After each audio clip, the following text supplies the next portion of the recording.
And action! Brad Kovach with Terrain Magazine, here with Cody from Sensus Rad Trails. We're talking about mountain biking and trail building in the St. Louis area. So I asked this to your partner a moment ago. I will ask you too. How long have you been mountain biking? Tell me a little bit just about what mountain biking has meant to you in your life. Yeah, I mean, mountain biking, biking in general has really shaped my life. That and skiing. I've been mountain biking probably since I was like 6-7 years old. I started racing BMX for a few years before that. Progressed into me racing bikes at a pretty high level as a junior. I raced for the University of Vermont, which has a Division I bike team. And I kind of just, I stopped racing, but it's definitely shaped my life. I live in Bellingham because of biking. I've moved all over the country because of mountain biking, and I do a couple races a year. But really, it's thank you. Yeah, it's really put direction in my life. I got a college degree and went through all this stuff, but the roots of my decision making are always come back to skiing and biking. So. Excellent. So fair to say it shaped your life in a big way. So. Oh, huge! Yeah. I wouldn't be here if it wasn't for two wheels. Yep. So. And so you said you raced a little bit. I don't know what career highlights. What are some of the really cool career things highlights? that you've done? I think I was 2007 Plattekill dual slalom series champion. Nice. I was Eastern Collegiate champion for slalom actually one year, and then I had like a top 5 at nationals.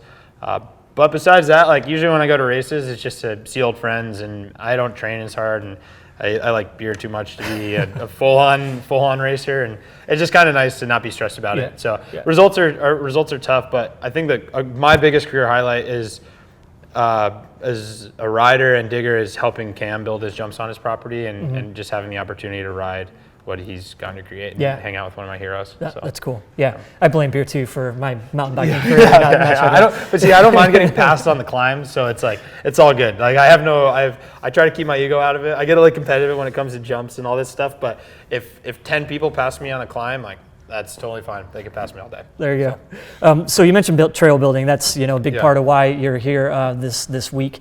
So tell me a little bit about Sensus Rad Trails.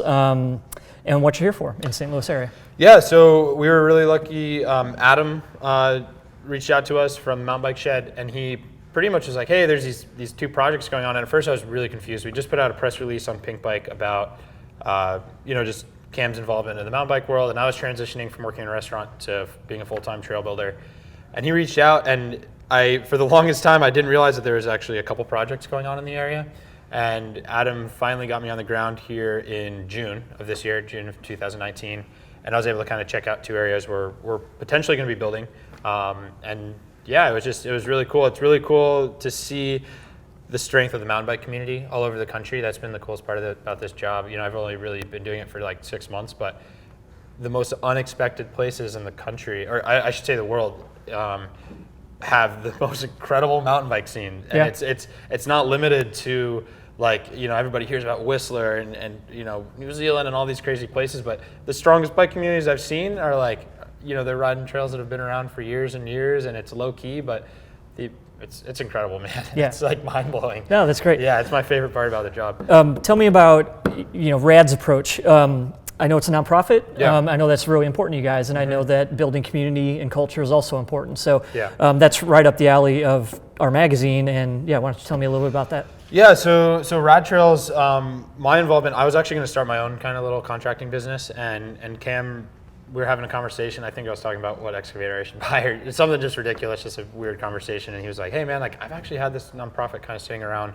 I'm really busy with my riding career, but I really want to get it going because his whole vision is he really wants to foster the next generation of riders. It's tough. You see him riding in these videos and stuff, and he's doing the craziest things.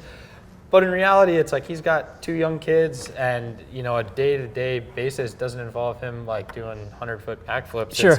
It's going and riding the local trails. It's going to the local bike park, and I just think it's so important. There's such an economic benefit to local businesses. Mountain bikers tend to spend money when they're traveling, and I was never a team sports guy, and so to have this look around and see all these bike parks popping up where these kids can go be outside.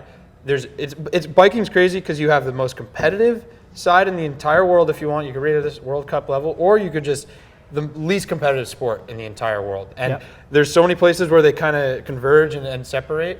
And these community bike parks and community projects are exactly what Rad is aiming for, is to have this competitive side, but also like foster community, economic development, and just we want the next generation of riders to take the torch of the trailblazers before us. Yep. So Absolutely. So based on what you've seen here in St. Louis over the last 48 hours or so, what are you? Yeah. I know 48 hours is quick, yeah. but what do you think is the potential here? What do you hope to bring into this community? Assuming we can get you out here doing some work. Yeah, I'd say as far as bringing something to the community, it's kind of hard to say we're going to build a ton of community because the community here is super strong. But I think the first thing that comes to mind is when I tell people I'm like traveling to Missouri, or I just came back from Florida, is people are like, how can you mountain bike there? And in reality, people, I think the word mountain has too much oversay in mountain biking, because you don't need 4,000 feet of vert. You don't need 1,000 feet of vert. Some of the best trails I've ridden are just a couple hundred feet of vert, and there's plenty of that here. Yeah. And there's great dirt, there's mild weather.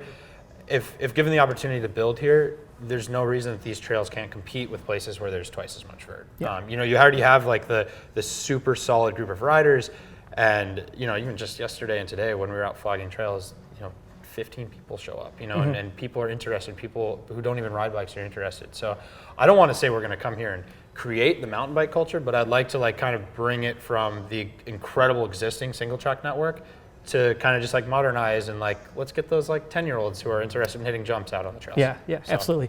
So I asked this to Cam too. There's sometimes a little apprehension on people's parts when they hear words like progressive trails and all this sort of stuff. But it's important that they understand what that means or what that offers as an option. Maybe you could explain quickly, when you talk about progressive or modern trails, what does that mean to you? What sorts of features and opportunities does it present? Yeah, I think progressive is, it encompasses so much. The way that I kind of look at it is that, I was fortunately hooked on biking by going out on a technical cross-country ride with my dad. But when you're looking into, getting the next generation of riders involved, or even just a beginner rider, I don't want to say next generation because that kind of creates a little age bracket. Yeah. But in reality, anybody should be able to pick up a bike and ride. But it's really hard to go out on this, even if we see it as everyday riders, these super techy, great long rides.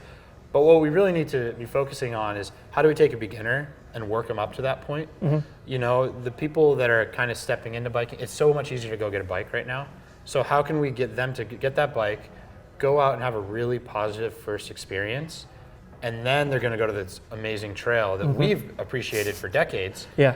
But if you took a beginner who has only ridden a bike around the streets and threw them on it, they might not have a good time. Yeah. So if we can bridge that gap and maybe put some berms and little jumps along the way to work them up to that point, that's my view of progression. I think there's a lot of interpretations of it, but I just want to create one more stepping stone to get people to the trails that we already enjoy. Yeah, and I think that's a great answer. I always think it's right in the word. It's a progressive trail. Yeah. People might tend to think that means, wow, it's just all big jumps and gaps and backflips and whatever, but it's progressive. Yeah. Meaning you get the foot in the door with a kid at a skills park, and then they progress through their cycling life, and they don't need to take it any further than they want to take it. Exactly. It doesn't mean you have to do those big things. It just means you're progressing, and that we're creating trails that offer that opportunity. Yeah. And it's not to good for everybody. editorialize, but I mean that's kind of no, that's exactly it. I completely agree. It's very, I don't know. It's the less barriers to entry we can create for the sport. It's just going to benefit everybody. It's such a great sport. It's a lifestyle, and we're in no room to exclude anybody, and we don't want this hardcore group of riders that have built these incredible trails all over the country. And in St. Louis, the amount of trails here are incredible. And those guys put in so many hours, unpaid, with their heads down, just so they can have something to ride. And if we can show the next generation and these new riders what it took to get to that point and have them appreciate that, then we can step away and we did a great job. Yeah, so absolutely. That's my view on it. Yeah, great. That's all I got. Yeah. We rocked through them. We good?